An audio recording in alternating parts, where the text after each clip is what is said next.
Hello everyone. Excel में pivot table का use कब और कैसे किया जाता है ये इस वीडियो में आप सीखने वाले हो।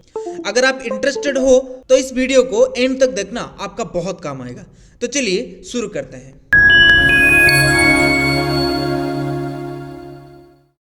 मेरे पास एक टेबल है जिसमें financial year, month, item, brand, quantity, rate और अमाउंट का कॉलम है और उसके साथ साथ कुछ डेटा है। इसी डेटा को यूज करके हम पाइवट टेबल बनाएंगे, लेकिन उससे पहले हम जान लेते हैं पाइवट टेबल क्या है और इसको किस लिए यूज करते हैं। दोस्तों, जब हमारे एक्सेल शीट में बहुत बड़े बड़े डेटा टेबल होता है और उस डेटा को हम समराइज करना चाहते हैं, यानी कि सम करना चाहते हैं, लेकिन उसमें ज्यादा फार्मूला फंक्शन यूज करना नहीं आता, तब पाइवट टेबल का फीचर्स बहुत मदद करता है। पाइवट टेबल फीचर्स लगा देंगे तो ये अपने आप समराइज हो जाएगा, डेटा फिल्टरेशन भी हो जाएगा।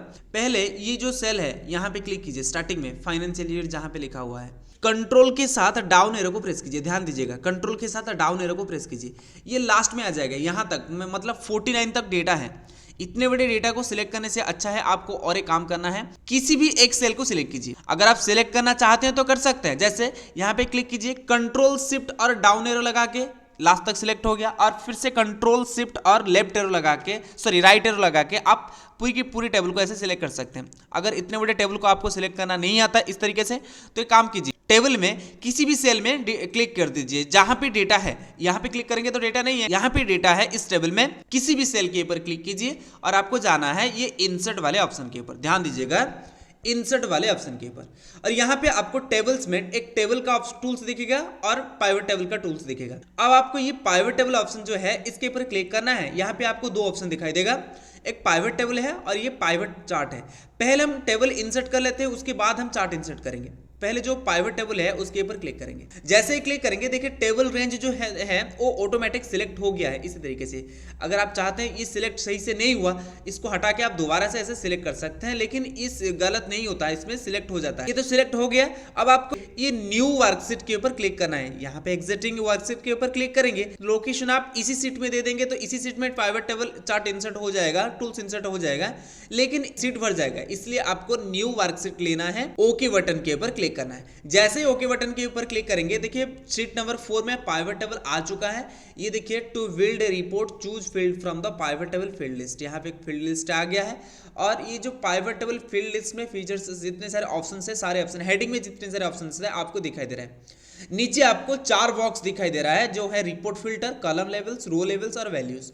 ध्यान रखिएगा, रिपोर्ट फिल्टर में अगर आप डेटा को फिल्टर करना चाहते हैं मंथ के हिसाब से, फाइनेंशियल ईयर के हिसाब से, या फिर आप आइटम के हिसाब से, किसी भी हिसाब से आप फिल्टर करना चाहते हैं तो रिपोर्ट फिल्टर में कर सकते हैं। वो कैसे होता है मैं आगे आपको बताऊंगा। कॉलम लेवल, अगर आप अपने डेटा को कॉलम लेवल में रखना चाहते हैं, यानी कि इस तरीके से डेटा को आप रखना चाहते हैं, तो आप पाइवट टेबल में ये कॉलम लेवल में डेटा को लाके हेडिंग को लाके छोड़ दीजिएगा। अगर आपको रो लेवल में रखना है तो फिर आप रो लेवल में छोड़ना है, लेकिन सम करने के लिए, जोड़ने के लिए आपको ये वैल्यू वाला जो ऑप्शन है, वैल्यू वाला जो बॉक्स है, इसमें छोड़ना है। जैसे कि क्वांटिटी हो गया, रेट हो गया, टोटल हो गया, इस सारी चीजों जो वैल्यू है, देखिए यहाँ इसमें जितने भी सारे वैल्यू है, क्वांटिटी है, रेट है, अमाउंट है, ये सारे वैल्यूज हैं, ये सारे नंबर्स हैं।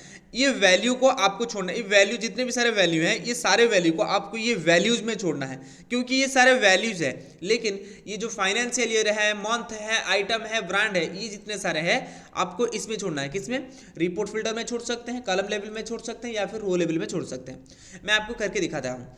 पहले मान लीजिए मैं फाइनेंशियल ईयर के हिसाब से जानना चाहता हूँ कितने क्वांटिटी में माल बेचा गया है, तो मैं क्या करूँगा, फाइनेंशियल ईयर को ऐसे क्लिक करूंगा, इसके ऊपर क्लिक करूंगा और इसको पकड़ते हुए नीचे आके रो लेवल में छोड़ दूंगा। अगर मैं रो लेवल में छोड़ूंगा तो फाइनेंशियल ईयर जितने भी है रो लेवल में आ जाएगा। जैसे 2021, 22, 22, 23, 23, 24, 25, ये जो है रो लेवल में आ गया है। अब मुझे क्वांटिटी जानना है, क्वांटिटी फाइनेंशियल ईयर के हिसाब से क्वांटिटी जानना है, तो क्वांटिटी को मैं सिलेक्ट करूंगा और जाके ये वैल्यूज में छोड़ूंगा, क्योंकि मैंने आपको बताया था क्वांटिटी, रेट और अमाउंट ये सारे वैल्यूज में रहेंगे, क्योंकि ये सारे वैल्यूज हैं। सिलेक्ट कीजिए, छोड़ दीजिए यहाँ पे। जैसे छोड़ देंगे देखिए, अब मैं थोड़ा बड़ा कर देता हूँ, इसको साइज बड़ा कर देता हूँ। देखिए 2021-22 में टोटल जो बेचा गया है, जो माल्स बेचा गया है, सारे माल जितने भी गुड्स थे, सारे माल टोटल जो है वो 7380 है। 22 में 8546 है, 23 में 9651 है, और 24 में 9021 है, मतलब 2023 से 2024 में कम बेचा गया है, माल कम बेचा गया है। इसी तरीके से आप डेटा को फिल्टर कर सकते हैं। अगर आप इसको चार्ट फॉर्मेट में दिखना चाहते हैं तो ठीक है, कोई बात नहीं, आप ऐसे सिलेक्ट करेंगे। अब आपको जाना है पाइवट टेबल टूल्स में, ध्यान रखिएगा ऊपर पाइवट टेबल टूल्स है, इसमें आपको ऑप्शन में जाना है और ये देखिए पाइवट चार्ट का एक ऑप्शन है। इस पाइवट चार्ट ऑप्शन के ऊपर क्लिक कीजिए और यहाँ से आप कलम चार्ट को ले सकते हैं या फिर किसी भी चार्ट को, line chart, pie chart, bar chart use कर सकते हैं। मैं कलम चार्ट को ही सिलेक्ट कर लेता हूँ और ये 2D वाला कलम चार्ट को सिलेक्ट करके ओके करूंगा। जैसे ही ओके करूंगा मेरे सामने कलम चार्ट आ गया है, एक कलम आ गया है।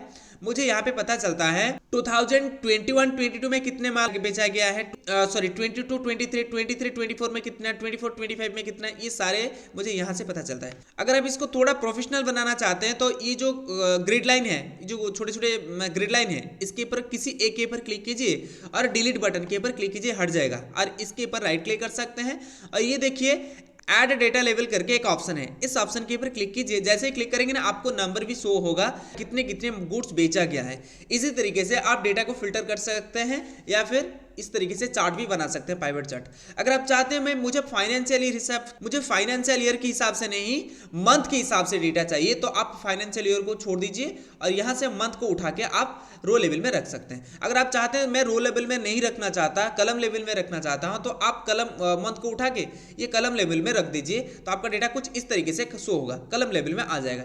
लेकिन कलम लेवल में ज़्यादा सुविधा नहीं होता है, इसलिए आप रो लेवल में रखेंगे तो इस तरीके से देखिए डेटा आ जाएगा।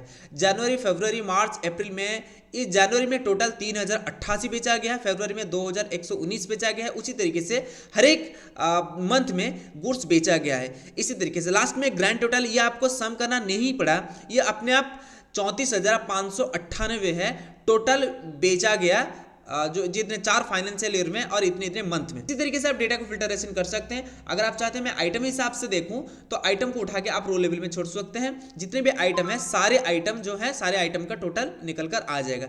इस तरीके से इसको सिलेक्ट करेंगे और ऑप्शन में जाके आप पाइवट चार्ट बना सकते हैं और इसमें बार चार्ट भी बना सकते हैं। इसी तरीके से आप बार चार्ट भी बना लीजिए, कोई बात नहीं।